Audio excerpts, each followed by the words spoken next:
Our next presenter is Fisch.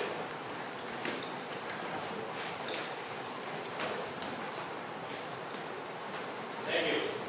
I'm going to talk a bit about our work in developing an assessment model framework for Cisco in Western Lake Superior. And I've sort of decided to essentially skip my entire intro because we've gone over this quite a few times this week. But what you need to know is I'm specifically referring to Coregonid Symposium, who still constitute an important and very lucrative fishery for the folks out here in Western Lake Superior. And as such, it's important to ensure its sustainability. That being said, no formal stock assessment models have been developed for this species in Western Lake Superior. And similar to Jim's talk, what I'm referring to when I say formal stock assessment models is the integration of multiple sources of data into a formal fish population model. Essentially, the preferred assessment strategy currently, or the one currently in place, is we've heard quite a bit about it, but hydroacoustic surveys of spawning stock size from which quotas are calculated. And where these are very neat surveys, they can certainly be improved on as an assessment strategy. Essentially, we can use the data we get from acoustic surveys and place it inside the stock assessment model, integrated with other sorts of data from the fishery, like age or size compositions from fisheries, independent and dependent data. So that was sort of our rationale, the objective behind the project to develop a more robust or a stock assessment framework for Cisco in Western Lake Superior in an effort to better inform management on population-wide and stock-specific rates and states throughout the region. We'd also hope that this framework would allow for future harvest policy analysis in the region, so projecting these stocks forward through time under a variety of different harvest policies to ensure we're meeting fishery objectives like high or consistent yield and, of course, sustainability. Now, within doing that, we need to determine which assessment method is best at characterizing cisco population dynamics in Lake Superior. And given that ample age and size data is collected on these guys in the region, it's likely that age or size structure methods are going to perform more favorably than more biomass-based or surplus production models. So we decided to consider those two types, namely statistical catch-at-age models. These types of models generally follow cohorts through time, so a group of fish born in the same year, how many of those fish are left alive year after year after year. And they use age composition data from the fishery or from fisheries independent sources to inform that. And very similar statistical catch-at-size assessments, which Jim got into a tiny bit. However, instead of following cohorts through time, we're classifying fish into length bins and observing how fish transition through those length bins through time. And similarly, instead of using age composition data, these types of models use length composition data from both the fishery and fisheries independent sources. Now, where these two types of models are very similar, outside of one using age composition, one using size composition, they do differ in one fundamental context, and that's transition through the population matrix. So in the catch-at-age model, where a fish age 1 in year 1 has to be age 2 in year 2, this transition is a bit more complicated in the size structure model, where a fish in a given length bin in a given year does not necessarily have to be in the next length bin in the next time step. It has both the probability of staying in its current length bin in the next time step, i.e. slow or no growth if it's at asymptotic size. And it also has the probability of moving into any length bin greater than its current one in the next time step. And this to account for variability in growth.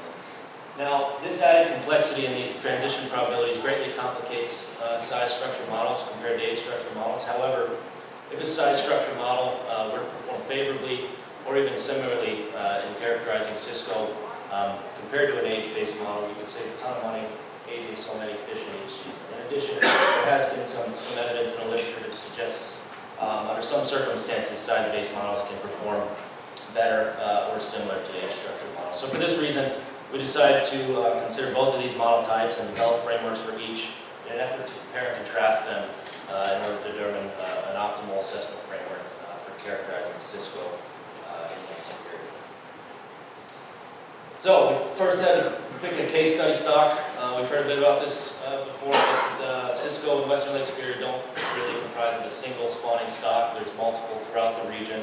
There's thought to be some in Minnesota waters and Wisconsin waters in the Apostle Islands near where we are right now, and also in Ontario waters in Thunder Bay and Black Bay. So we decided to choose Thunder Bay, which we're calling Thunder Bay zones 1 through 4. It's generally thought to be a discrete spawning stock. The theory was that Thunder Bay had this outstanding data set on cisco, so we developed this, or performed this comparison, developed these frameworks for this stock in an effort that once that was done, we could simply apply those to the other major fisheries in the region. So each model was fit to 4 main sources of data. We had an absolute abundance index in the hydroacoustic surveys that are done each year, which essentially give us the number of spawning fish. We also had the age and the size composition of cisco from fisheries independent sources that are done alongside the hydroacoustic surveys. We had the age and the size composition of the fishery catch subsamples, and we also had the biomass of the fishery catch. Now, when I say age or size composition, what I'm referring to is the age structure model is going to use the age composition, the size structure model is going to use the size composition. There was also one additional source of data that was only fit to the size structure model, and these were individual growth increments of cisco that were estimated from monolith increment data collected on cisco and Wisconsin waters in this period. And that's needed to obtain those transition probabilities I had previously discussed. So, just a tiny bit about each model. Each ran from 1999 to 2015. We had a 17-year time series. We attempted to estimate a separate sex-specific national mortality within each model. Previous research in the region had suggested that male cisco and bloaters may exhibit a higher natural mortality than female counterparts, so we decided to allow that to vary. We also placed an informative prior on that based on the updated Honig linear equation, which uses a maximum age of the species to predict natural mortality. And we've also heard quite a bit about this, but cisco are sort of notorious for this highly variable boom or bust recruitment pattern where we see a large year class produced, followed by many years of almost no recruitment until that next big year class is produced. And I've attached sort of a different description of that. Here are observed age composition moving through the observed age composition of female cisco moving through the Thunder Bay fishery. So this is observed data going into our model. On the y-axis we have age, x-axis here. And what you can see is that for the full 17-year time series, there's essentially 3 or 4 of these large year classes moving through this fishery, and outside of that, very non-existent or weak year class strength. Just to give you an idea of that disparity in cohort strength. And so we decided to model recruitment in each model as log normal deviates or multiplicative deviations about a mean recruitment level in an effort to allow it to vary quite a bit to be able to catch those boom recruitment years when they do happen. In terms of finding the growth transitions for the length-based model, we modeled that using the linear version of the von Bernoulli, which uses a starting length of the fish to estimate growth increment. And those were informed from that individual cisco growth increment data we had, and that was estimated within the size structure model. And that model was done in 10 millimeter bins. So these fish are generally measured in their inch per millimeter, so we decided to bin that more than magnitude up to that. Each model was fit using Bayesian methods and ADMV, which is a nonlinear modeling software. And they were compared using a variety of model diagnostic type criteria like retrospective analyses, analyses of model fit, looking at the uncertainty now. But we also had sort of a subjective component that was what assumptions we needed to make to fit each model. And what I mean by that is it became pretty clear at the start of the model fitting process that the size structure assessment was going to be unable to estimate plausible values for natural mortality. What it was doing was confounding natural mortality with both fishery selectivity and recruitment. So what we ended up doing for the size structure assessment was fixing this natural mortality variable at its prior point estimates estimated from that Honig survey equation. So, results. The age structure assessment estimated natural mortality for males at around 0.28 and females at 0.24, and these were remarkably similar to the size structure assessment's fixed assumed known values of 0.28 for males and 0.26 for females. In terms of model output, we have spawning biomass on the top panel here.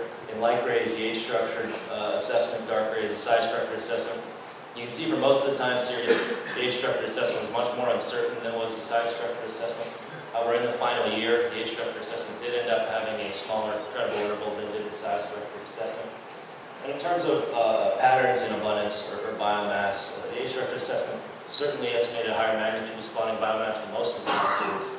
However, they do converge on a similar decline in spawning biomass from about 2011 to 2015. In terms of exploitation rate, what I just want to take away from this is that the stock is pretty lightly exploited. The target rate in this fishery is 10% exploitation rate, and we're pretty well below that in most of the time series, and pretty much at that in the final year. In terms of retrospective analyses, neither model showed significant retrospective patterns. Each Bones row estimate was well within range of values deemed not a cause for concern. However, you can certainly see that the retrospective patterns for the size structure model are much smaller than they are for the age structure model. Mohn's row is much closer to 0, which is better. Mohn's row is an estimate of the mean relative error for each of these final year of each of these retrospective fields compared to the final year, or the full assessment. So you want that closer. In terms of fit to the data, you'll have to take my word for it, but both models would catch data almost perfectly, and each model fit its respective composition data set well. One uses age, one uses size composition, so those aren't directly comparable. But in terms of fit to the acoustic data set, they both had very similar fits. In red, we have the age structure assessment, blue size structure assessment. They both treated this 2011 data point here as an outlier. And seemingly, outside of that, about a linear decrease in spawning fish since around 2005. However, when they look at actual statistics to look at this fit, the age structure assessment did end up having a smaller negative log likelihood as it pertains to the acoustic fit, and also a slightly smaller standard deviation of the normalized residuals, which is a statistic that can be used to compare model fit. So, a little bit of a recap. The size structure assessment and lower uncertainty throughout most of the time series. Also had smaller retrospective patterns. The age structure assessment and lower uncertainty in the final year of the time series, arguably our most important year, and also a better fit to the hypoacoustic data set, which, as an absolute index abundance, is definitely our most important data set. However, the big one was actually able to estimate a natural mortality. So we didn't have to make the added leap of assuming a known natural mortality based on some surrogate equation that we did for the size structure assessment. Now this got us thinking, how much of these results that are going for the size structure assessment might be sort of driven by this assuming a known natural mortality value. So what we ended up doing was we refit the age structure assessment, this time fixing or assuming a known natural mortality at those same values fixed in the size structure assessment. We found is that uncertainty in output considerably decreased. In terms of retrospective patterns, they considerably decreased. Mone's roll was much closer to zero, and was actually closer to zero than was the size structure assessment. So it's kind of a trivial outcome, but it certainly points to the fact that those bits of evidence that are going to the size structure assessment are likely largely driven by, largely artificially driven by assuming that known natural mortality value within the assessment.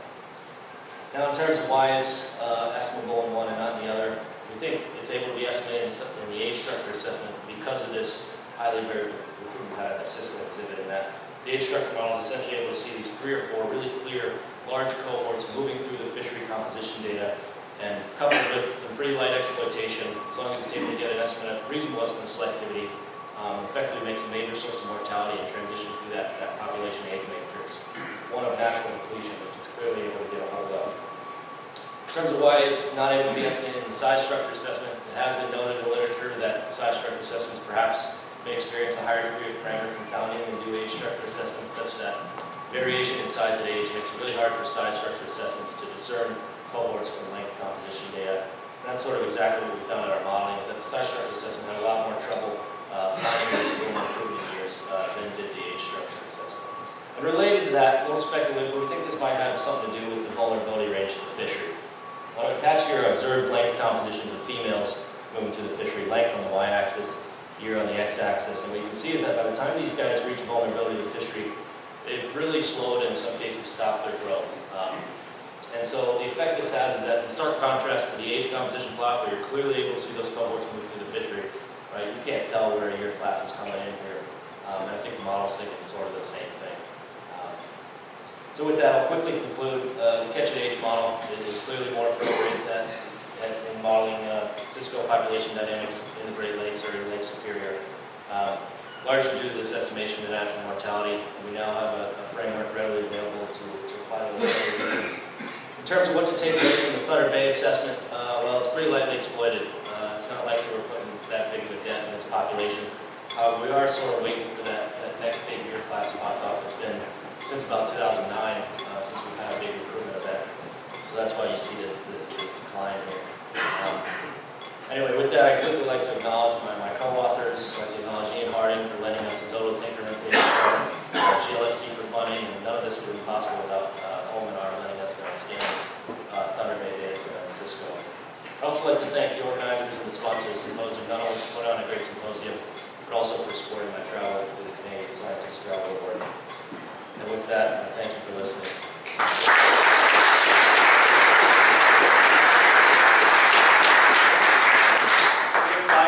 Question.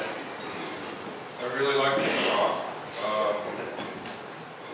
Just wondering, clearly the size structure approach maybe won't be able to give you the high yields when you have the cohorts, but that's my sense, the age structure. fix those up, so you know they're coming, you can get the mark.